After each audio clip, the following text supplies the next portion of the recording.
Anggota Komisi 3 DPR fraksi Gerindra Habibur Rahman mendesak agar penyidik yang menetapkan Hasya Attallah Saputra menjadi tersangka diperiksa bidang profesi dan pengamanan atau Propam Polda Metro Jaya.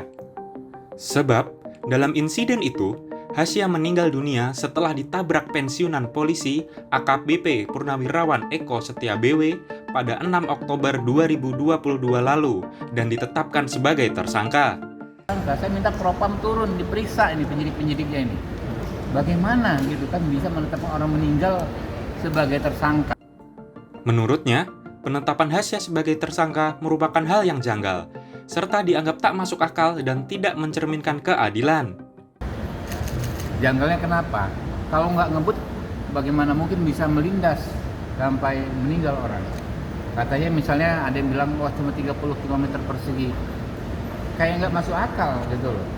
Harus diusut ulang. Jangan sampai karena itu mantan anggota Polri, yang mengusut juga anggota Polri, ada privilege. Jangan sampai muncul seperti itu. Sebelumnya, Hasya mahasiswa UI yang meninggal diduga ditabrak pensiunan polisi AKPB Purnawirawan Eko Setia BW ditetapkan sebagai tersangka. Hal itu diketahui setelah keluarga Hasya menerima surat pemberitahuan perkembangan hasil penyelidikan atau SP2HP perkara kecelakaan lalu lintas tertanggal 16 Januari 2023. Dirlantas Polda Metro Jaya Komisaris Besar Latif Usman menjelaskan, Hasya mengalami kecelakaan karena kelalaian sendiri. Penyebab terjadinya kecelakaan yang penyebabnya adalah ini sendiri siapa namanya? Muhammad Hasan sendiri. Jadi penyebabnya ya Muhammad Hasan sendiri. Kenapa jadi tersangka ini gitu? Dia kan yang menyebabkan karena kelalaiannya menghilangkan nyawa orang lain dan dirinya sendiri nih. Ini kan karena kelalaiannya dia sendiri. Siapa Muhammad Hasan ini? Sehingga dia meninggal dunia karena kelalaiannya si Muhammad Hasan sendiri dalam mengendarai sepeda motor. Dalam kelalaian mengenai sepeda motor sehingga nyawanya dia hilang sendiri. Selain itu, Habibur Rahman meminta agar penetapan Hasya sebagai tersangka dicabut. Ia juga meminta agar nama baik Hasya dipulihkan.